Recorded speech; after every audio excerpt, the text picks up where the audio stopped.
Hello guys, welcome to our channel. आज हम class 12 के इंग्लिश का फ्लैमिंगो का चैप्टर नंबर 2 लॉस्ट स्प्रिंग का पार्ट 2 करने जा रहे हैं। That is I want to drive a car. तो स्टार्ट करते हैं। देखो क्या लिखा है। Mukesh insists on begin his own master, I will be a motor mechanic, he announce. तो देखो जो हमारी लास्ट स्टोरी थी तो उसमें क्या था, उसमें हमारा क्या था, एक साहेब नाम का लड़का था।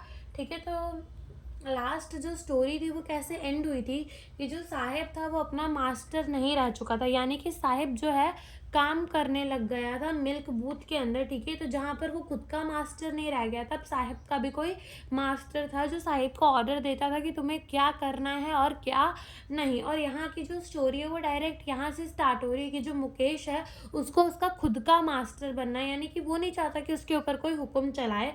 आई will be a motor mechanic, उसको मुकेश को बनना क्या है, मुकेश को बनना है मोटर मैकेनिक। तो मुकेश ये अनाउंस करता है। Now do you know anything about cars, I ask. तो यहाँ पे जो हमारी नरेटर है, और इस स्टोरी की भी नरेटर कौन है, एनीस जंगी है। तो जो नरेटर है वो क्या पूछती है कि क्या तुम कुछ भी कार के बारे में जानते हो। I ask I will learn to drive a car, he answer looking straight into my eyes. I okay, his rooms look like a mirage amidst the dust of streets that fill his town Firozabad famous for its bangles. तो क्या कहते हैं कि जब हमारी narrator ने पूछा मुकेश से कि क्या तुम जानते हो कार के बारे में कुछ भी, तो मुकेश क्या बोलता है, मुकेश बोलता है कि वो कार चलाना सीख लेगा। और looking straight into my eyes, यानी कि वो नरेटर की आंखों में आंखें डाल के कहता है कि वो कार चलाना सीख लेगा। इसका मतलब क्या कि जो मुकेश है उसको कॉन्फिडेंस है, और उसको एकदम कॉन्फिडेंस के साथ वो बोलता है कि उसको मोटर मैकेनिक बनना है, और वो कहता है कि वो कार चलाना भी सीख लेगा। ठीक है, और उसका जो एक सपना था, ये जो सपना था मोटर मैकेनिक बनने का, वो एक ऐसा सपना था जो कि कभी पूरा नहीं हो सकता था, बिकॉज जो हमारा मुकेश है वो कहाँ से बिलोंग करता है, वो बिलोंग करता है फिरोज़ाबाद से। जो फिरोज़ाबाद है वो बहुत ज़्यादा फेमस है फॉर द बैंगल मेकिंग। तो वहाँ पर बैंगल मेकिंग का ही काम चलता है, जहाँ पर बैंगल्स बनाने पड़ते हैं। Every other family in the Firozabad is engage in making the bangle. It is the centre of the India glass blowing industry where the family have spent generation working around furnaces welding glass making bangle for all the women in the land it seem. यानी कि जो फिरोज़ाबाद की हर एक family है, तो जो फिरोज़ाबाद की हर एक फैमिली है वो इंगेज, यानी कि जो हर एक फैमिली है फिरोज़ाबाद की वो बैंगल मेकिंग का काम ही करती है। और जो फिरोज़ाबाद है वो अपना centre of India glass blowing industry, यानी कि जितनी भी ग्लास की चीज़ें बनती है, बैंगल्स हो गए, वो सब कहाँ बनते हैं, फिरोज़ाबाद के अंदर ही बनते हैं। और यहाँ पर पीढ़ी दर पीढ़ी ने उस भट्टियों के आगे काम किया है जहाँ वो कांच को ग्लास को पिघलाकर बैंगल बनाते हैं। वेल्डिंग ग्लासेस आने से जोड़ जोड़ कर क्या बनाते हैं, बैंगल्स बनाते हैं, सारी ही औरतों के लिए जो इस धरती पे रहती है, यानी कि इस दुनिया में जितनी भी औरतें हैं सबके लिए बैंगल्स कहाँ से बनकर आ रहे हैं, फिरोजाबाद से बनकर आ रहे हैं। Mukesh family is among them, और जो मुकेश की फैमिली है वो भी उन्हीं में से एक है जो बैंगल मेकिंग का काम करती है।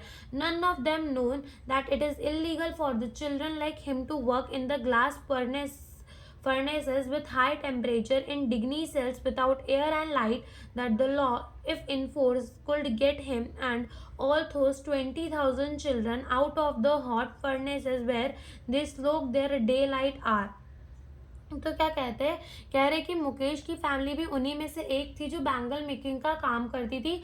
बट कोई ये नहीं जानता था कि जो बैंगल मेकिंग का काम है चिल्ड्रंस के लिए वो कैसा है, इलीगल है। ठीक है, इतने भट्टियों में इतनी ज़्यादा हाई टेम्परेचर रहती थी, वहाँ पे इतनी गर्मी। डिग्नी सेल यानी कि सेल्स का मतलब छोटे छोटे घर समझ लो, छोटे छोटे कंजस्टेड रूम समझ लो, जहाँ पे ना तो हवा आती थी ना तो लाइट आती थी। और ये जो चाइल्ड थे इनको फोर्स किया जाता था, मतलब फोर्स तो नहीं किया जाता था, ये चाइल्ड जो है वो बैंगल मेकिंग का काम करते थे। अगर इस लॉ को लागू किया जाता है, ये इलीगल चीज़ और वहाँ पुलिस आती है और लॉ को लागू किया जाता, तो मोर देन मतलब 20,000 चिल्ड्रन जो थे वो उस गर्मी वाली जगह से निकल सकते थे, यानी वो बैंगल मेकिंग के काम से बच सकते थे। और वो अपनी डे लाइट आर यानी कि मतलब अपना जो दिन भर है जहाँ उसको खेलना कूदना चाहिए, पढ़ना लिखना चाहिए, वहाँ से मतलब वो बैंगल मेकिंग के काम से बचकर ये सब कुछ भी कर सकते थे। Often losing the brightness of their eyes. Okay, और ये जो काम करते थे वो लोग इतनी ज़्यादा तेज़ भट्टियों में, मतलब जिसमें इतना हाई टेम्परेचर रहता था, जिसके वजह से उन बच्चों की आंखों की रोशनी भी चली जाती थी। और देखो बच्चे जो होते हैं, यानी कि जो यूथ है वो हमारे मतलब हमारे पूरी कंट्री का बोल लो या फिर इंडिया का, तो वो क्या है, वो जो हमारा फ्यूचर है। और फ्यूचर मतलब अपना कुछ बनाया, आगे जाकर कुछ बड़ा करे, उससे पहले ही वो अंधे हो जा रहे हैं। तो ऐसा होगा तो चलेगा नहीं, ठीक है। Mukesh eyes beam as he volunteer to take me home which he proudly say it began rebuild. ठीक है, तो अब मुकेश क्या बोलता है, मुकेश की जो आंखें एकदम चमक उठती है और वो नरेटर को क्या बोलता है कि वो नरेटर को अपने घर लेकर जाएगा। ठीक है, और वो प्राउडली से कहता है ना, मतलब प्राउडली कहता है कि उसका जो घर है वो रीबिल्ट हो रहा है, यानी कि रिनोवेट हो रहा होगा। We walk down the stinking lanes choked with the garbage. तो हमारी नरेटर बोलती है कि हमने ऐसे रास्ते में चढ़ा जहाँ पर क्या है, स्टिंकिंग लेन से मीन्स मतलब बहुत बदबूदार गलियाँ हैं जो कि चोक्ड है विद द गार्बेज, यानी यहाँ की वो जो नाली है उनमें क्या फंसा हुआ है, कचरा फंसा हुआ है। Past home that remain hovels with the crumbling wall, खराब वॉल है जो कभी भी गिर सकती है। ठीक है, वॉबली डोर होते हैं जो बंद नहीं होते, विंडो नहीं होती वहाँ पे। और ऐसे सब हालातों पे भी एकदम क्राउडेड फैमिलीज हैं, उसके साथ ह्यूमंस भी रह रहे हैं, एनिमल भी रह रहे हैं प्रीमिवल स्टेट में। He stop at the door of one such house. अभी जो हमारा मुकेश है वो भी ऐसे ही एक डोर पर जाकर रुक जाता है।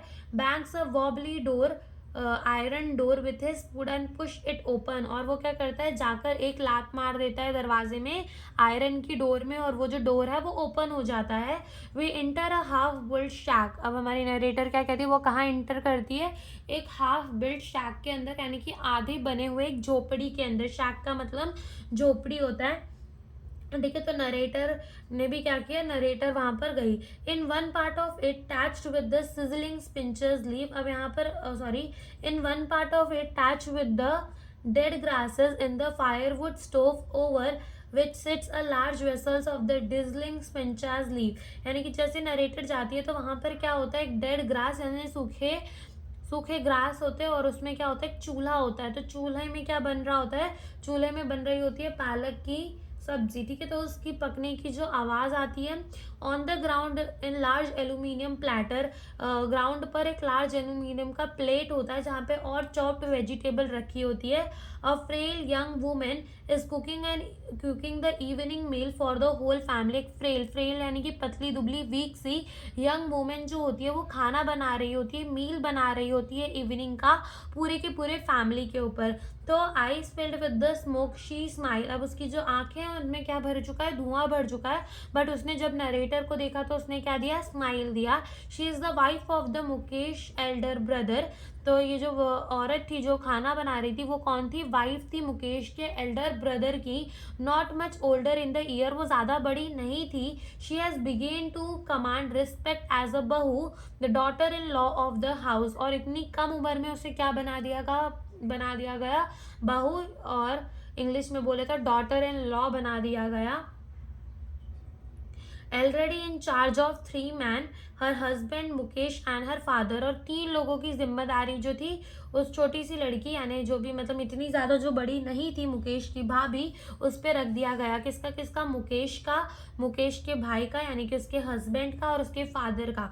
When the older man enter she gently withdraw behind the broken wall and bring her veil closer to her face. तो जैसे ही ओल्डर मैन जो है वो इंटर करता है तो वो जेंटली क्या कर जाती है, छुप जाती है ब्रोकन वॉल्स के पीछे, और ब्रिंग हर व्हील यानी कि अपना जो घूंघट है उसको खींच के अपने फेस के पास लेकर आती है। As custom demand daughter in law must veil their face before male Elder.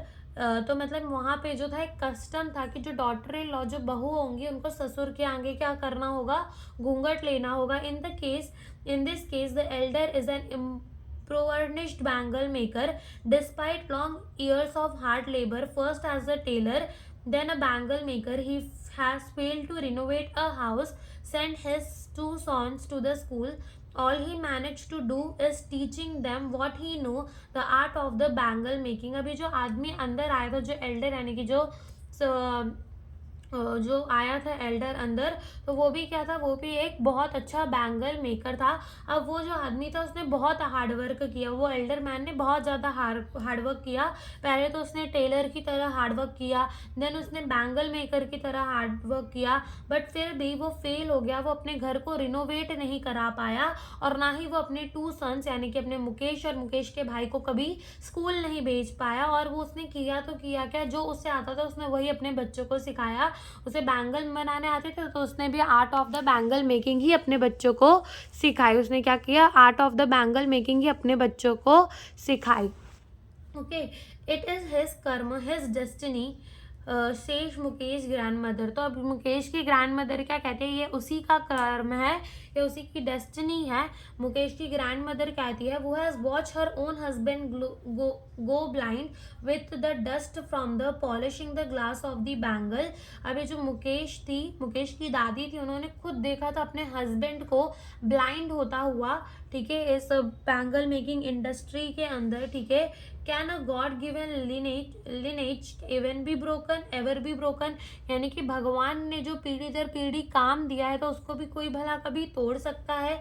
She implies, उन्होंने ऐसा बोला, born in the caste of the bangle maker they have seen nothing but a bangle, जो कि born हुआ है in the caste of the bangle maker, यानी कि अगर वो लोग बैंगल मेकर के कास्ट में पैदा हुए तो उनको क्या बनाना पड़ेगा, बैंगल ही बनाना पड़ेगा। In the house, in the yard, मतलब वो जो है हर जगह बैंगल ही देखते हुए, चाहे वो घर में हो, चाहे वो यार्ड में हो, या फिर हर एक हाउस में, हर एक एवरी अदर यार्ड में, every streets of the Firozabad, हर जगह वो क्या देखने को देखते हैं, बैंगल के अलावा उन्हें कुछ नहीं दिखता।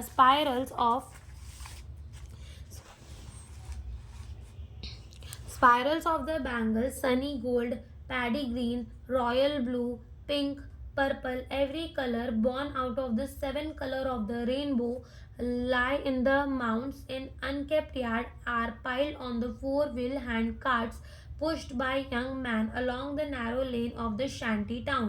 तो यहाँ पर जो चूड़ियों के कलर बताए, सनी गोल्ड होते थे, पैडी ग्रीन होते थे, रॉयल ब्लू होते थे, पिंक होते थे, पर्पल होते थे, और ये पूरे इंद्रधनुष के 7 रंग की तरह सारे कलर्स के जो बैंगल होते थे, जो मार लेने के एकदम गुच्छे, मतलब बहुत सारे इकट्ठा ढेर में पड़े होते थे, जहाँ पे उनका कोई ध्यान भी नहीं देता था।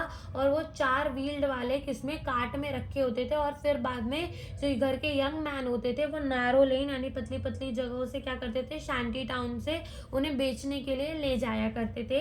And in the dark hutment next to the lines of the flame of the flickering oil lamp sits boy and the girl with their father and the mother, welding pieces of the colored glass into the circles of the bangle. Their eyes are more adjusted to the dark than the light outside.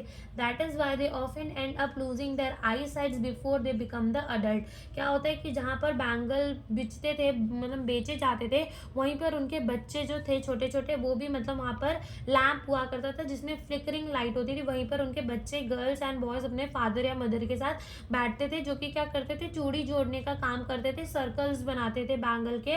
अब उनकी जो eyes है ना, वो ज़्यादा adjust हो गए थे डार्क में देन टू द लाइट, यानी कि अंधेरे में इतना काम करते थे। तो जो नरेटर है हमारी, वो कह रही है कि उनकी जो आंखें हैं वो ज़्यादा एडजस्ट हो चुकी हैं डार्क में as compare to the light. That is why वो अपनी आंखें खो दे रहे, मतलब आंखों की रोशनी खो दे रहे, इससे पहले कि वो अडल्ट बने वो अपनी आंखों की रोशनी खो दे रहे हैं।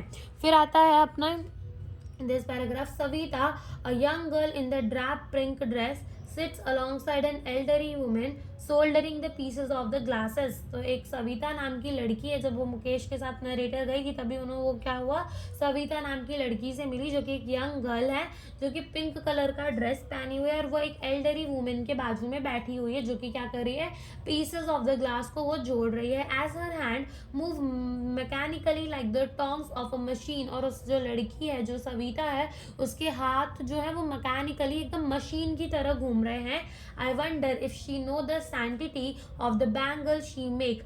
तो हमारी जो नरेटर है वो कह रही है कि क्या सविता को ये भी पता होगा कि जो ये बैंगल बना रही है उसकी जो प्रथा है, उसकी जो मान्यता है, उस बैंगल की मान्यता है तक क्या। It symbolizes an Indian women सुहाग स्पीशियस इन मैरिज, यानी कि ये क्या है, इंडियन वुमेन का क्या रिप्रेजेंट करती है, सुहाग रिप्रेजेंट करती है इंडियन वुमेन का, ठीक है. It will dawn on her suddenly one day when they it will dawn on her suddenly one day when her head is draped with the red veil, her hand dyed red with the henna and red bangle rolled onto her wrist. तो क्या कह रहे हैं कि अभी तो शायद सविता को इसका मतलब ना पता हो कि वो जो बैंगल वो बना रही है उसका मतलब क्या होता है, बट एक दिन उस पर ये पहाड़ टूटेगा जब उसको सडनली ये पता चलेगा कि इसका मतलब क्या होता है. जब उसको रेड कलर की घूंघट उड़ा दी जाएगी, जब उसके हाथों में लाल कलर की मेहंदी लगा दी जाएगी एंड जब उसके हाथों में रेड कलर के बैंगल्स पहना दिए जाएंगे, she will then become a bride. और तब वो क्या बन जाएगी, ब्राइड बन जाएगी, दुल्हन बन जाएगी.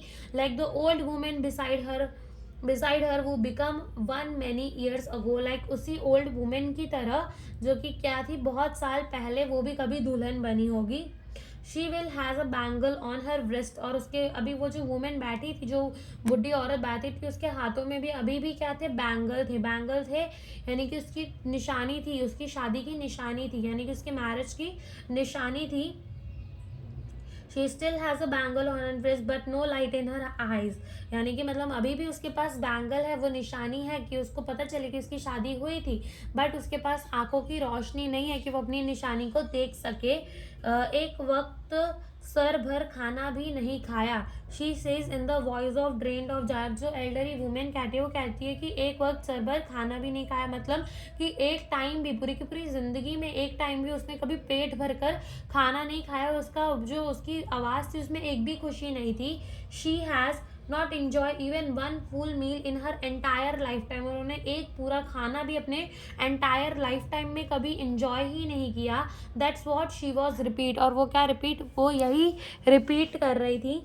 हर husband and old man with the flowing beard से. अब एक उनका हस्बैंड था जिसकी लंबी लंबी दाढ़ी थी और वो क्या कह रहा था, I know nothing except bangles, all I have done is make a house for the family to live in. तो वो जो उनका हस्बैंड था वो कह रहा था कि मैं बैंगल्स के अलावा तो और कुछ नहीं जानता, बट मैंने क्या किया है, मैंने अपनी फैमिली के लिए एक छत बना दी है, घर बना दिया है जहाँ पे हम लोग रहते हैं. Hearing him one wonder if he has achieve that many have failed in their lifetime, he has a roof over his head. तो क्या कहते हैं, जब उन्होंने ये हियर किया, मतलब जो नरेटर ने ये सुना कि उन्होंने घर बना दिया, तो नरेटर कहते हैं उन्होंने बहुत कुछ कर लिया, बिकॉज बहुत सारी फैमिलीज तो ऐसे भी हैं जो कभी खुद का घर नहीं बना पाती, उनके सर पे छत नहीं होती, फिर भी इस मैन ने तो क्या किया, घर ले लिया, यानी कि इसने बहुत कुछ अचीव कर लिया उसके लाइफ के अंदर. The cry of not having the money to do anything except carry on the business of the making bangle, not even enough to eat rings in every home. The young man echoed the lament of their elder. Little has moved with time, it seems, in the Firozabad. Years of mind-numbing toil have killed all the initiative and ability to dream. अब क्या कह रहे हैं कि ये जो भी bangle making का काम था, ये पूरा बैंगल मेकिंग का काम था, फिरोज़ाबाद के लोगों का एक वही इनकम का सोर्स था, वही एक बिजनेस था, और उस इनकम के सोर्स से भी वो इतना ज़्यादा कुछ कमा नहीं पाते थे कि वो पेट भर खाना खा पाए. ठीक है.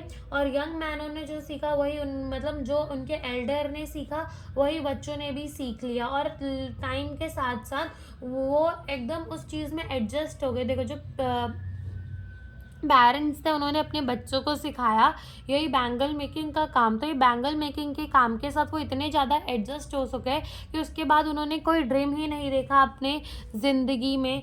Y not organise your self in to the cooperative. तो अब ये जो नरेटर है वो कह रही है, ठीक है, वो एक नरेटर है, वो कह रही है कि why not organise your self in to the cooperative. आप कोऑपरेटिव क्यों नहीं बनाते, मतलब कि आप सब लोग मिलकर डायरेक्ट ये मिडल मैन जो पैसा खाते होते हैं उनको ना देके डायरेक्ट जाकर भेजो, कोऑपरेटिव बना लो. ऐसा आप लोग क्यों नहीं करते. I asked a group of the young man who had fallen into the vicious circle of the middle man वो trap their fathers and the forefather. वो उन आदमियों से पूछती है, उन यंग मैन से पूछती है जो विशियस सर्कल में फंस चुके हैं, मिडल मैन्स के, जो विशियस सर्कल में उनके फादर्स भी फंसे थे और जो विशियस सर्कल में उनके फोर फादर भी फंसे थे. तो देखो अब वो यंग मैन्स क्या जवाब देते हैं, even if we get organised we are the one. कह रहे कि अगर हम ऑर्गेनाइज्ड भी कर ले तो हम एक ऐसे होंगे वो विल बी हॉल्ड अप, जिनको called up by the police, जो पुलिस के द्वारा पकड़ लिए जाएंगे, beaten and drag to jail for doing something illegal, उनको मारा जाएगा और उन्हें जेल पर बंद कर दिया जाएगा ये बोलकर कि वो कुछ इलीगल कर रहे हैं। They say there is no leader among them, वहां पर कोई लीडर नहीं था। No one could help them to see thing differently, और वहां पर कोई लीडर भी नहीं था जो उन्हें ये समझा सके कि तुम ये करो, ये इलीगल नहीं होगा, तुम ये करो, ये इलीगल नहीं होगा। तो ऐसा उनको समझाने वाला भी कोई नहीं था। Their father are as tired as they are, तो कह रहे हैं कि उनके पिताजी जैसे थक चुके थे करते करते, वैसे ही वो भी थक चुके हैं, वो भी अब लड़ नहीं सकते। They talk endlessly in the spiral that move from the poverty to the apathy to greed and to the injustice, और वो ना मतलब इतना ज़्यादा थक चुके लड़के कि अब वो ग्रीड, पोवर्टी, अपने पोवर्टी के बारे में कुछ भी नहीं बोलेंगे, उनके साथ जो इनजस्टिस हो रहा है इसके बारे में भी वो कुछ नहीं बोल रहे। Listening to them I see two distinct world, और जब हमारी नरेटर कहती है जब मैंने उन्हें सुना तो मुझे दो अलग अलग दुनिया दिखी, दो अलग अलग वर्ल्ड्स दिखे। One of the family caught in the web of the poverty, एक ऐसी फैमिली जो वेब ऑफ द पॉवर्टी पे फंस चुकी है, जो गरीबी के जाल में फंस चुकी है। Burdened by the stigma of the caste in which they are born, the other vicious circles, यहाँ तक समझ लेते पहले। तो वो एक ऐसे पॉवर्टी के वेब में फंस चुकी है, ऐसे पॉवर्टी के वेब में फंस चुकी है जहाँ पर उनमें क्या डाला जाता है, उनपे एक थप्पा लग चुका है कि वो बैंगल मेकिंग के कास्ट में पैदा हुए तो उन्हें बैंगल मेकिंग ही करनी पड़ेगी। और एक ऐसी फैमिली, एक ऐसा विशियस सर्कल होता है साहूकार का, मिडल मैन का, पुलिस का, the keepers of the law, ठीक है, एंड अपने पॉलिटिशियंस का हो गया, ये साहूकार, मिडल मैन, पुलिसमैन, एक इन सब का वर्ल्ड हो गया जहाँ पर ये क्या करते हैं, बिना मेहनत किए गरीबों का पैसा खा रहे होते हैं। Together they have impose the bagged on the children that can not be put down, और इन सब ने मिलकर ये जो अलग दुनिया है साहूकार की, पुलिस की, मिडल मैन की, पॉलिटिशियंस की, ठीक है, तो ये बड़े बड़े एकदम अमीर अमीर लोगों की जो पूरी दुनिया है, ठीक है, तो इन्होंने क्या कर दिया, एकदम बोझ रख दिया है उन मुकेश जैसे बच्चों के कंधे पे, जिस बोझ को मुकेश जैसे बच्चे उतार कर रख भी नहीं सकते। Before he is aware he accept it's as a naturally as his father, और जब बचपन में रख दिया जाता है ये बोझ कि तुमको काम करना है, ओके, तो ये सब बोझ बचपन में ही रख दिया जाता है, और जब तक वो अवेयर होते हैं कि उन पे ये ज़्यादा बोझ है जिसको वो उतार भी नहीं सकते, वो है ना उसे एक्सेप्ट कर लेते हैं, जैसे कि उनके फादर ने उसे एक्सेप्ट कर लिया होगा। To do anything else would mean to dare, and daring is not a part of growing up. When I sense as a flash of it in Mukesh, I am cheered. I want to be a motor mechanic. He repeats. He will go to the garage and learn, but the garage is a long way from his home. I will walk, he insists. तो देखो क्या होता है कि ये सब accept कर लेते हैं बच्चे भी, बट अब ये जो है, जो हमारी नरेटर है, ये बहुत ज़्यादा खुश होती है कि ऐसे सब माहौल पर भी मुकेश ने एक सपना देखा है, मुकेश ने सपना देखा है कि वो क्या बनेगा, मोटर मैकेनिक बनेगा। तो मुकेश फिर से बोलता है I want to be a motor mechanic, वो रिपीट करता है। तो जो हमारी नरेटर है वो कहती है कि गैरेज तो बहुत दूर है, ठीक है, गैरेज तो बहुत दूर है, ठीक है, but the garage is a long way. तो देखो मुकेश क्या बोलता है, मुकेश बोलता है कि उसको मोटर मैकेनिक बनना है और वो गैरेज जाएगा और सीखेगा, बट जो नरेटर है वो क्या कहती है, गैरेज तो बहुत दूर है, I will walk, he insist, और वो कहता है कि मैं चल लूँगा, ठीक है। Do you also dream to flying a plane, तो हमारे नरेटर पूछते क्या तुमको प्लेन भी उड़ानी है। ही इज सडनली साइलेंट, और वो अचानक से चुप हो जाता है और कहता है नो, ही से स्टारिंग एट द ग्राउंड, जमीन को देखते हुए वो कहते हैं नहीं, उसे प्लेन नहीं चलानी, बिकॉज मुकेश का सिर्फ एक ही सपना था कि उसे क्या बनना है, मोटर मैकेनिक बनना है, और वो अपने एक सपने पर वो डटा रहना चाहता था। अगर उसको पूछा जाएगा कि तुम प्लेन भी उड़ाना चाहते हो तो उसने साफ इनकार कर दिया। In his small murmur, there is the embarrassment that has not yet turned into the regret. और इसने जो एकदम फुसफुसाते हुए, एकदम शर्म से नीचे देखते हुए जो कहा मुकेश ने कि नहीं, उसे प्लेन नहीं उड़ाना है, ठीक है, तो ये जो था वो ये शर्म जो थी अभी रिग्रेट में नहीं बदली थी, ठीक है, ओके। तो वैसे भी कहा जाता है कि फेल होना ज़्यादा अच्छा होता है रिग्रेट करने से, तो कि काश मैं ऐसा कर लेती, काश मैं ऐसा कर लेती, तो इसमें हमारी गलती होती है, बट हमने किया और उसके बाद भी हमें रिजल्ट नहीं मिले, हम फेल हो गए, तो इसमें हमारी कोई गलती नहीं है, तो फेल होना ज़्यादा अच्छा होगा रिग्रेट करने से, तो ठीक है। He is a content of the dream he is content to dream of car that he sees hurtling down the streets of his town. Few aeroplanes fly over the Firozabad. तो क्या कहती है हमारी नरेटर कि वो उसके ड्रीम्स में भी जो है कार ही है, मतलब उसका जो ड्रीम है वो मोटर मैकेनिक बनना ही है, बिकॉज वो देखता है कि उसके स्ट्रीट्स में कैसे कार आ रही जा रही होती है उसके टाउन के, और कुछ एरोप्लेन्स भी होते हैं, कुछ एयरप्लेन्स भी होते हैं जो फ्लाई करते हैं ओवर द फिरोजाबाद। ठीक है, तो यही हमारा पार्ट 2 भी यहाँ ख़त्म हो गया। Thank you for watching the video.